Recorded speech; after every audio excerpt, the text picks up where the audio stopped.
अस्सलाम वालेकुम नाज़रीन। इस एपिसोड के शुरुआत में हम देखते हैं चिरनाली गांव में जेरकुतई बुरान के मैयत पे उसकी तलवार रख देता है। सुल्तान भी वहां पे बहुत गमगीन बैठे होते हैं। जेरकुतई रोते हुए कहता है, बुरान मेरे भाई, मेरे मोतमिद, जिंदगी में मेरे साथी, पहले उस्मान साहब चले गए और अब तुम भी चले गए बुरान। जेरकुतई का दिल ये कैसे बर्दाश्त करेगा बुरान। सुल्तान उरहान जेरकुतई का बाजू पकड़ते हुए कहते हैं, आप बर्दाश्त करेंगे जेरकुतई साहब, हम बर्दाश्त करेंगे। भेड़िया जब तक अपना इंतकाम ना ले ले वो अपना जख्म छुपाता है, हम अपने जख्म छुपाएंगे। हम गद्दारों के चेहरों पर अपने इंतकाम की जोरदार आवाजें कसेंगे। जेरकुतई कहता है, मेरे भाई का खून जमीन पे रहेगा, नहीं छोड़ा जाएगा मेरे सुल्तान। वो भाग भी जाए तो क्या फायदा, वो तमाम सरकश इसकी भरपाई करेंगे। मैं उन सबको एक एक करके मार डालूंगा। सामने एक तरफ से शाहीन शाह, दमीर खान और महमद उन्हें चुपके देख रहे होते हैं। सुल्तान जेरकुतई से कहते हैं, जेरकुतई साहब वो नहीं भागे, वो अब भी यहीं पे हैं। ये सुन के जेरकुतई और सुल्तान के साथी चौंक जाते हैं और इधर उधर देखने लग जाते हैं। तैमूर बोगा सुल्तान से कहता है, फिर हमला करने के लिए किसका इंतजार कर रहे हैं मेरे सुल्तान। तो सुल्तान कहते हैं, वो हमारे मजमे के बिखरने का इंतजार कर रहे हैं, वो हमें एक एक करके शिकार करना चाहते हैं। शामिल कहता है, ये वाहिद रास्ता है जो उन गिदड़ों को मालूम है। जेरकुतई कहता है, वाहिद चीज जो मुझे मजबूत रखती है वो उन बुज़दिलों का खून है मेरे सुल्तान। आप ये बताएं कि हम क्या करने वाले हैं। सुल्तान कहते हैं, मुत्तहिद रहकर उनके हमले का इंतजार करेंगे। जो लोग बहादुर और मर्द होने का दावा करते हैं वो मैदान जंग में हमारा सामना करेंगे। ये कहते साथ ही सुल्तान उठते हैं। महमद अपने साथियों से पूछता है, आपको क्या लगता है कि वो चले जाएंगे। जवाब में शाहीन शाह कहता है, अब इससे कोई फर्क नहीं पड़ता कि वो क्या करेंगे महमद साहब, उनके लिए इस मौत से जो उनकी मुंतजिर है। यकीन कहता है, और वो गुस्सा जो मेरे अंदर बर्फानी तोदे की तरह बढ़ रहा है, इससे बिल्कुल कोई फरार नहीं है। दमीर खान कहता है, केचक उनके बंदोबस्त के लिए आए हैं,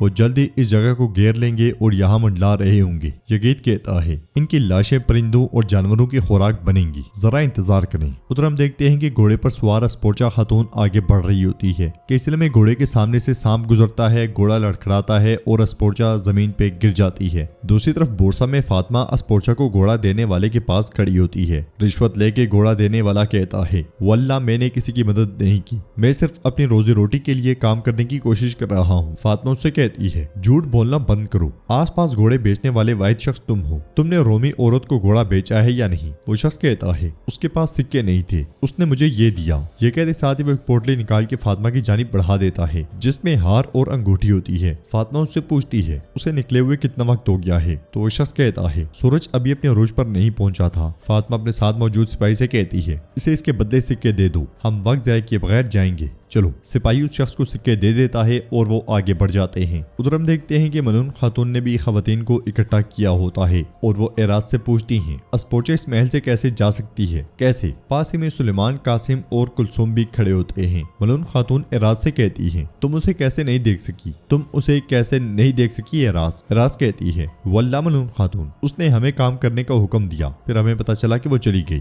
मलून खातून कहती है, हर तरफ पहरेदारों और सिपाहियों के होते हुए उसने तुम्हें बेवकूफ बनाया, तुम सब बेवकूफ हो। सुलेमान कासिम को इशारा करता है और कासिम कुलसुम को, तो साथ ही वो तीनों वहां से चले जाते हैं। गुंजा मलून खातून से कहती है, माँ कौन जान सकता था कि वो ऐसी हालत में ऐसा करेगी। नीलुफर कहती है, हमारे सुल्तान फतुहात के लिए कोशा है, हलीमा फर्ज के अंजाम देही पर मुतय्यन है। फातिमा अपनी जान को खतरे में डालकर उसके पीछे चली गई और फिर भी हम इस तरह के वक्त में अस्पोचा की परेशानी से निपटने की कोशिश कर रहे हैं। मलून खातून गुस्से से कहती है, मैं सबकी हिफाजत के बारे में सोच रही हूँ, अस्पोचा समेत। नीलुफर कहती है, अगर अस्पोचा इस महल में 2 रियासतों के मुस्तकबिल के लिए दुल्हन बनकर आई थी तो उसे गौर से सोचकर बैठ जाना चाहिए था माँ। मलून खातून कहती है, तुमने हर मौके पर अपनी बातों से परहेज नहीं रखा, मैं तुम्हें क्या कहूँ। गुंजा कहती है, किसी ने ऐसी बात नहीं कही जो सच ना हो माँ। क्या अस्पोचा बहुत मेहरबान थी, अगर वो मेहरबान और दोस्ताना होती तो वो अब हमारे साथ होती माँ। मलून खातून कहती है, मैंने तुम्हें कई बार खबरदार किया, तुमने उस खातून के लिए महल को नाकाबिले बर्दाश्त बना दिया और फिर उसके बाबा के हालात ने इसे और भी ज्यादा खराब कर दिया। कैसे,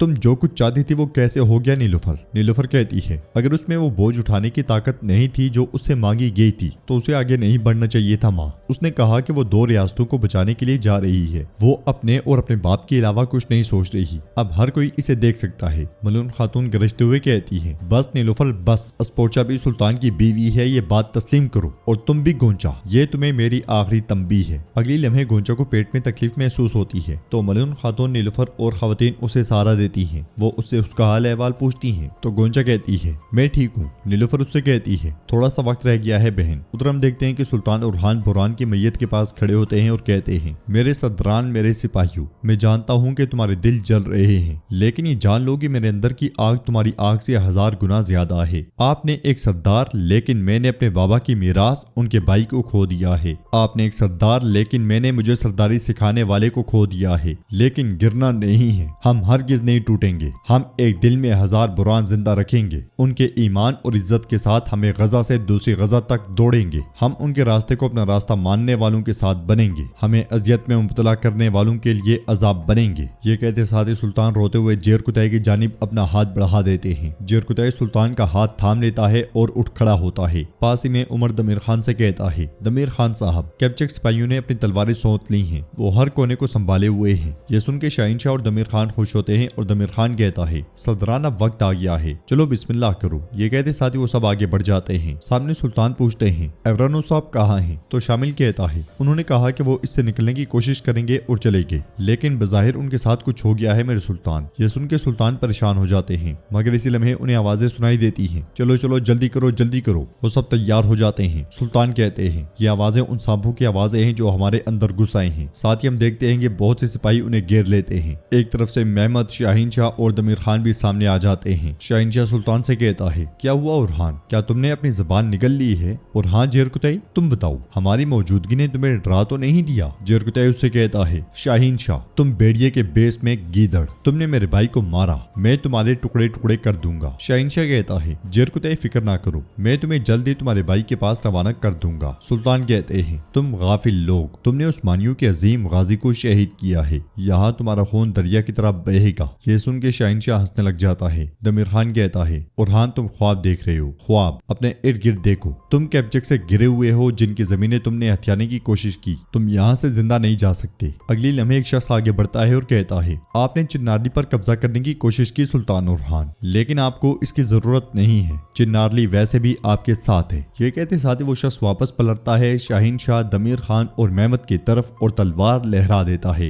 इस मंजर को देख के वो तीनों गद्दार चौंक जाते हैं। सुल्तान भी थोड़े हैरत में होते हैं। अगले ही पल सूरत हाल यकसर बदल जाती है। गद्दारों के गिर्द घेरा बनना शुरू हो जाता है। शाहीन शाह कहता है दमीर खान साहब, ये आदमी क्या कह रहा है? दमीर खान दांत पीसते हुए कहता है गद्दार कहीं के गद्दार बदनस्ल। पीछे से एवरानोस सामने आते हुए कहता है कैप्चक के बहादुर जवान खून के आखिरी कतरे तक उस्मानियों के साथ खड़े हैं सुल्तान उरहान। ये सुन के शाहीन शाह और दमीर खान बहुत परेशान हो जाते हैं। सुल्तान कहते हैं अब बोलो दमीर खान, कौन किसको जिंदा नहीं छोड़ेगा, जरा ये बताओ। दमीर खान एकदम कहता है हमला करो, और गलियों में लड़ाई शुरू हो जाती है। तलवारें टकरा जाती हैं, कोई दुश्मन की तलवार से और कोई ढाल से। उधर हम देखते हैं कि जंगल में अस्पोर्चा बेहोश पड़ी होती है। घोड़ा भी पास ही में खड़ा होता है। कुछ देर के बाद अस्पोर्चा को होश आता है। वो महसूस करती है कि सामने उसके बाबा खड़े हैं और उसकी तरफ हाथ बढ़ा रहे हैं। मेरी बेटी, अस्पोर्चा कहती है बाबा, मगर अगले ही पल उसे वहां पे उसके बाबा नहीं बल्कि सुल्तान महसूस होते हैं जो कह रहे होते हैं तुम मेरी जान पहचान की सबसे मजबूत औरत हो। अस्पोर्चा के मुंह से बेसाख्ता निकलता है उरहान। सुल्तान उसकी जानिब हाथ बढ़ाते हुए कहते हैं तुम ये कर सकती हो। अस्पोर्चा सुल्तान की तरफ हाथ बढ़ाती है, मगर अगले ही पल वहां से सुल्तान का अक्स भी गायब हो जाता है। उधर हम देखते हैं कि नीलूफर बहुत गमगीन अपने कमरे में दाखिल होती है, दरवाजा बंद करती है। उसकी आंखों से आंसू बह रहे होते हैं। वो शहजादे मुराद को देखती है और रोते हुए उसके पास आती है। मलून खातून की आवाजें उसके कानों में गूंजती हैं। क्या तुम नहीं देख रही हो कि तुम हसद की वजह से किस कदर फरेब में मुब्तला हो गई हो? मैं समझती हूँ ये तुम्हारे लिए एक मुश्किल इम्तिहान है। तुम्हारा दिल जल रहा है, लेकिन अब ये कबूल करो अस्पोर्चा सुल्तान उरहान की बीवी है। नीलूफर कहती है मेरा दिमाग समझता है, लेकिन मेरा दिल शोलों में जल रहा है माँ। क्या मैं उरहान के बाद अपने बच्चों को भी उस खातून के साथ बांटूंगी? अल्लाह फरमाता है कि हर बच्चे की हिफाजत उनकी माँ और बाप को करनी चाहिए। मलून खातून की आवाज गूंजती है हमारे बच्चों के माँ और बाप सबसे पहले रियासत है। तुम जिस तरह इस रियासत का एक अहम हिस्सा हो, अस्पोर्चा भी वैसी ही है। इन आवाजों के साथ ही नीलूफर शहजादे मुराद के पास बैठ जाती है। मलून खातून की आवाज गूंजती है तो इसलिए अपने बच्चों के दिलों में हरगिज अस्पोर्चा के लिए साया ना बनो। अपने नफ्स को खुद पर हावी ना होने दो। तुम पर मेरे भरोसे और यकीन को नुकसान ना पहुंचाओ, वरना तुम ही नुकसान उठाओगी। नीलूफर जारो कितार रोती है। उधर हम देखते हैं कि जोरों शोर से लड़ाई जारी होती है। एवरानोस दुश्मनों को कुचल रहा होता है। जेर कुतई भी अपने इंतकाम की आग में जल रहा होता है और भरपूर अंदाज में अपना इंतकाम लेता है। वो दुश्मनों को काटते हुए कहता है शाहीन शाह शैतान सुल्तान नस्ल, आओ और मुझसे लड़ो। शहंशाह भी उस्मानी सिपाहियों को शहीद करता ही चला जाता है। महमद की तलवार भी चल रही होती है। वो शहंशाह को रोकते हुए कहता है, शहंशाह साहब हम ये लड़ाई हार रहे हैं। शहंशाह बुलंद आवाज से कहता है, सिपाहियों हम पीछे हटेंगे। साथ ही वो सब पीछे हटना शुरू हो जाते हैं, मगर सुल्तान के हाथ दमीर खान का सिपाही उमर लग जाता है और सुल्तान तलवार उसके पेट में गोम देते हैं। ये मंजर देख के दमीर खान की आंखें खुली की खुली रह जाती हैं। सुल्तान दमीर खान से कहते हैं, मैंने तुम्हारी दुम काट दी है, अब तुम्हारे सर की बारी आएगी। ये कहते साथ ही सुल्तान उमर को छोड़ते हैं और वो जमीन पे गिर जाता है। दमीर खान चीखते चिल्लाते हुए सुल्तान की तरफ बढ़ता है, मगर एक तीर दमीर खान के सीने के पास आके पेवस्त हो जाता है। सुल्तान के सामने भी दमीर खान के सिपाही आ जाते हैं। सुल्तान उनसे निपटते हैं और दमीर खान के सिपाही दमीर खान को लेके पीछे हटना शुरू हो जाते हैं। सुल्तान चीखते हुए जेर कुतई से कहते हैं, जेर कुतई साहब इसके पीछे जाएं। ये सुनते साथ ही जेर कुतई उसके पीछे चलना शुरू हो जाता है। शाहिनशाह, दमीर खान और महमद दुम दबा के भागते हैं। जेर कुतई उनका पीछा करता है और आवाजें लगाता है, मगर सामने से जगह संभाले हुए यगीत अपने सिपाहियों के साथ अंधाधुंध तीर छोड़ता है। जेर कुतई और उसके साथी दिफा पे मजबूर हो जाते हैं और वहीं पे रुक जाते हैं। भरपूर तीरंदाजी के बाद वो सब वहां से भाग जाते हैं और जब जेर कुतई उठ के आगे बढ़ता है तो काफी देर हो चुकी होती है। वो कहता है, अब तुम जहरीले शाम की तरफ भाग रहे हो, बाद में क्या करोगे? ये मामला यहाँ खत्म नहीं होगा, तुम इसकी भरपाई करोगे। सिपाहियों इनके पीछे जाओ। ये सुनते साथ ही सिपाही पीछे चले जाते हैं और जेर कुतई पलट जाता है। उधर सुल्तान और सुल्तान के सिपाहियों के हाथों भी गद्दार बुरी तरह से कटते मरते हैं और आखिरकार सबके सब मारे जाते हैं। सुल्तान कहते हैं, चलो चलो हमें जेर कुतई साहब के साथ शामिल होने की जरूरत है। मगर अगले ही पल जेर कुतई वहां पहुंच जाता है और सुल्तान से कहता है, वो भाग गए हैं मेरे सुल्तान। सुल्तान पूछते हैं कैसे? तो जेर कुतई कहता है, छुपे तीरंदाजों ने बारिश की तरह हम पर तीर बरसाई। डके हुए चेहरे वाला कुत्ता बुरहान पर भी हमला कर रहा था। सुल्तान कहते हैं, तो उसका चेहरा ढका हुआ है, लेकिन अब वो यहाँ आया हो चुका है, उसका अंजाम मौत के अलावा कुछ नहीं है। फिर सुल्तान एवरानो से कहते हैं, तुम इन वक्त पर पहुंचे हो, तुम और तुम जैसे कैप्चक जांबाज सलामत रहो। तो एवरानो सुल्तान से कहता है, दीन और रियासत सलामत रहे मेरे सुल्तान। ये सुन के सब आमीन कहते हैं। फिर सुल्तान जेर कुतई से कहते हैं, अब वक्त आ गया है कि बुरहान साहब के लिए अपने आखिरी फराइज अंजाम दिए जाएं। ये सुनते साथ ही बुरहान सीने पे हाथ रख लेता है। तो नाज़रीन, इसके साथ ही एपिसोड भी इख्तिताम पजीर होती है। वीडियो पसंद आए तो लाइक कर दें, शेयर कर दें, सब्सक्राइब नहीं किया हुआ तो सब्सक्राइब भी कर लें। मिलते हैं नेक्स्ट वीडियो में, तब तक के लिए रखें अपना और अपनों का बहुत ज्यादा ख्याल। अल्लाह निगहबान।